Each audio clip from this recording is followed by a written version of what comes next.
Eh bien bonjour à tous, c'est Alimentation Facile. Aujourd'hui je vous parle d'un sujet qui est très intime. Je vais dévoiler mon corps dans cette vidéo, je ne sais pas encore si je la sortirai, si j'ai le courage de la sortir. Je vais vous parler de mon expérience personnelle qui est une scoliose. Aujourd'hui, pourquoi je vous parle de ça? Pour prouver ma légitimité envers vous. On a chacun nos objectifs, on a chacun nos challenges. Je sais que je mets beaucoup de vidéos de perte de poids sur ma chaîne. Vous allez dire c'est un petit peu arrogant puisque moi-même je suis mince, mais justement en fait ma maigreur est mon combat. Grossièrement, voilà, je vais vous montrer une vidéo de mon corps. Au cours du montage, je me rends compte que c'est pas spécialement une bonne idée de mettre une photo de mon dos. Donc si vous voulez sur Google, il y en a plein si ça vous intrigue. Merci de votre compréhension. Donc on voit une très grande cicatrice avec un trou béant entre mes omoplates avec la petite bosse que vous voyez en haut, c'est mon appareillage. Et ça, je vais vous expliquer ce que c'est. Donc restez tout au long de cette vidéo. Si jamais quelqu'un a une scoliose dans vos entourages, peut-être que cette vidéo peut l'intéresser pour ce retour d'expérience. Après, chaque expérience est unique et dépend des patients, mais en tout cas, je vais vous livrer mon expérience. Du coup, quand j'avais 14 ans, j'ai été à un rendez-vous médical de routine pour faire un vaccin. Quoi qu'il en soit, mon médecin traitant a décelé une légère scoliose. Donc quelques semaines après, on va dans un cabinet de radiologie, je passe une radio et on a compris quelque chose qui n'allait pas quand le radiologue nous a demandé d'aller en salle d'examen. Donc nous sur le coup on n'a pas compris, on a dit oui ok, ma colonne vertébrale est comme ça, ok très bien, c'est normal quoi. Et au final il nous montre que c'est qu'une colonne vertébrale normale, donc elle est bien droite et moi la mienne formait un superbe S.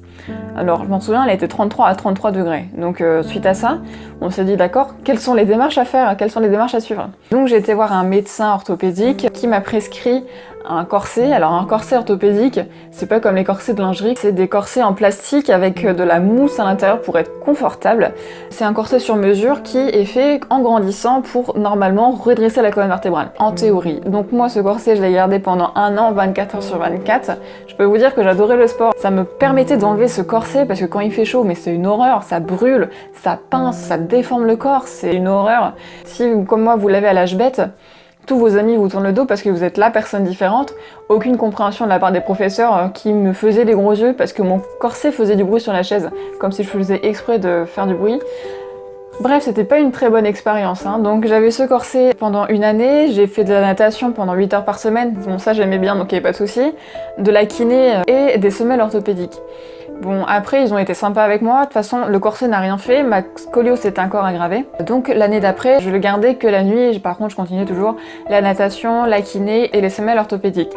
Très honnêtement, ma scoliose ne s'était pas améliorée du tout, elle s'était même empirée. Donc ils se sont dit, bon bah on la laisse tranquille avec le corset, on a essayé une démarche thérapeutique qui n'a pas fonctionné.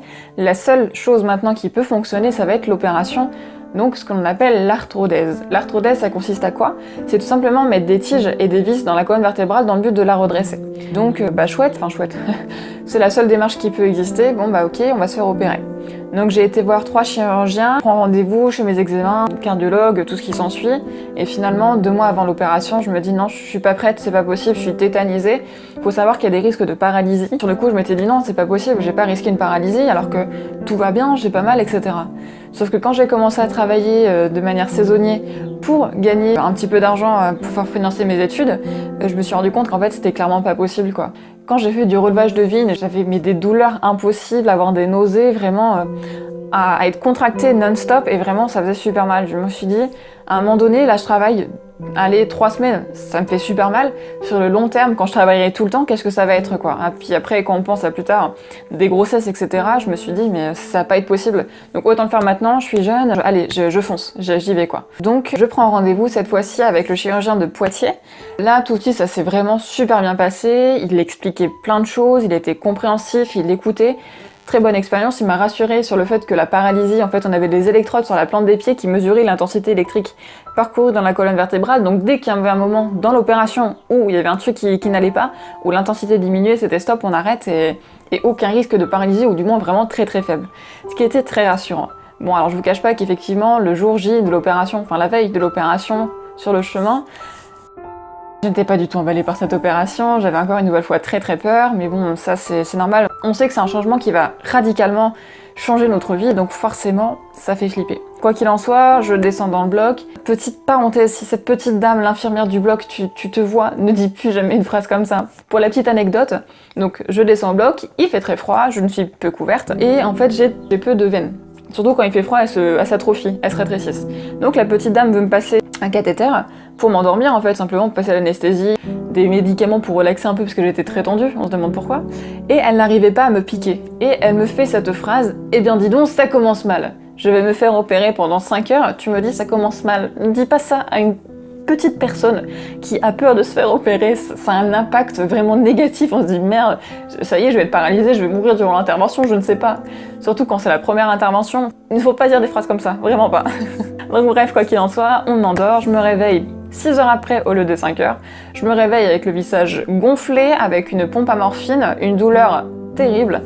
Et surprise pour le visage gonflé parce qu'on n'avait pas averti de ces risques-là. Alors en fait c'est compréhensif parce que quand on nous opère, on est allongé et on a la tête en bas. Donc forcément la tête en bas pendant 6 heures, on a un visage superbement gonflé. Bon bref, ça c'est une petite parenthèse esthétique. Oh, sinon ouais, pompe à morphine. En plus j'étais intolérante à la morphine, je le savais pas, j'étais malade comme un chien. Sauf qu'on a tellement mal que tant pis, on appuie sur cette pompe à morphine. On a des médicaments antidouleurs en plus, etc. Et on passe notre vie allongée. Alors pendant une semaine, nous sommes allongés tout le temps, donc essayer de boire et manger allongé, c'est fantastique, c'est magique. Pour faire pipi, et bien en fait tout simplement nous sommes sondés, donc nous avons une petite tube qui rejoint la vessie à une poche, comme ça on n'a pas besoin de faire pipi. Au niveau de la grosse commission, très honnêtement, comme nous sommes couchés avec l'anesthésie, vous y comptez une semaine après hein, pour les excréments. Puis on a tellement pas faim, on a tellement mal que l'on n'en mange pas et du coup le transit est stoppé. Voilà, donc le ballonnement après une semaine est très sympathique également. Bon, ça encore une fois c'est esthétique, il n'y a rien de méchant dans ça. Le lendemain, on nous fait s'asseoir sur le bord du lit, mais c'est une douleur, un plaisir d'y repenser. Mais bon, faut passer par là. Après, on réapprend à marcher petit à petit. Et au bout de quelques semaines, ensuite, debout ne demande plus d'être un effort spécifique. Au début, on reste 5 minutes debout, ensuite 15 minutes, puis après, on essaie de marcher 500 mètres, et on se fatigue de moins en moins, donc ça, c'est vraiment cool. Et le point positif, c'est qu'on grandit. Ensuite, malheureusement pour moi, quelques semaines après, le 24 décembre, j'avais une poche qui s'était installée en bas de mon dos. J'avais contacté le chirurgien, il m'avait dit vous inquiétez pas, c'est normal, suite à l'opération, c'est classique comme réaction. Sauf que le 24 décembre, j'ai pris ma douche avec le pansement parce que l'infirmière passe tous les jours, on a un pansement quand même pour qu'elle cicatrise bien. Et cette poche était rompue. Et en fait, il s'avère quand la poche était rompue qu'il y avait du pus, donc une infection, et également un liquide transparent qui circulait non-stop, non-stop, non-stop.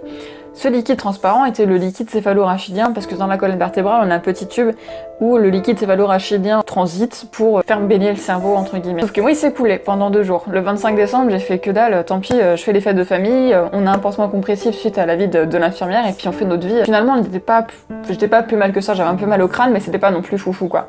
Donc on change les pansements régulièrement parce que forcément, comme ça continue, le pansement se trempe super vite. Et puis on fait les fêtes de famille classiquement, quoi. Donc le 26, le chirurgien, je lui en parle, il me dit mais vite, venez ici, quoi, venez vous faire opérer encore une fois, quoi.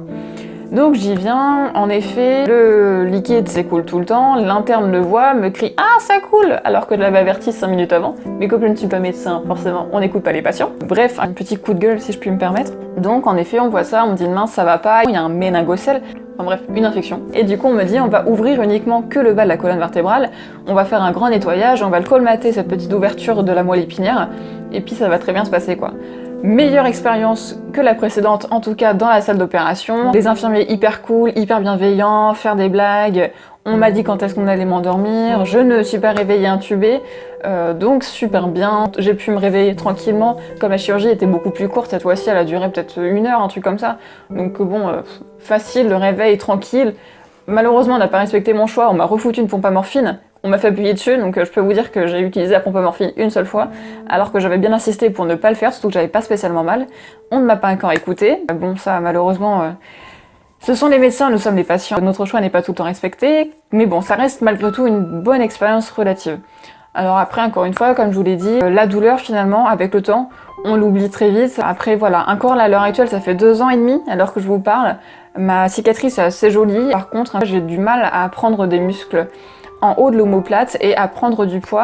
Alors vous allez me dire, je suis diététicienne et je ne suis pas capable de prendre du poids. Alors que certaines personnes, peut-être que vous me regardez actuellement, ne peuvent pas perdre du poids. On est chacun différent, on a chacun un métabolisme différent, on a chacun nos difficultés et nos problèmes, c'est pourquoi aujourd'hui j'ai décidé de faire cette chaîne YouTube, de vous dévoiler un petit peu de mon intimité, un petit peu de ma personne, pour vous donner un petit peu de légitimité. On a chacun nos combats et très honnêtement j'espère qu'ensemble on réussira nos objectifs. C'est pas évident de réussir à prendre du poids ou à perdre du poids, bref réussir nos objectifs. Peut-être que cette vidéo va vous parler si vous avez des scolioses, peut-être que vous vous rendrez compte que je suis bienveillante envers vous également, parce que c'est difficile de réussir nos objectifs, et je sais de quoi je parle, que quand on se fixe quelque chose, il y a une très grosse part de mental, et c'est pas parce qu'on fait bien les choses que forcément on va réussir. Il y a vraiment, je pense, j'y crois, à une part de mental et de subconscient qui font que si on n'accepte pas vraiment la réalité, on ne peut pas s'améliorer. Donc voilà, j'espère que cette vidéo vous a plu. N'hésitez pas à la partager aux personnes qui ont des scolioses ou qui s'intéressent du moins au domaine de la santé, à mettre un petit pouce bleu vers le haut si le travail vous plaît, de montage, etc. Et je vous dis à très vite, c'était votre diététicienne. Salut!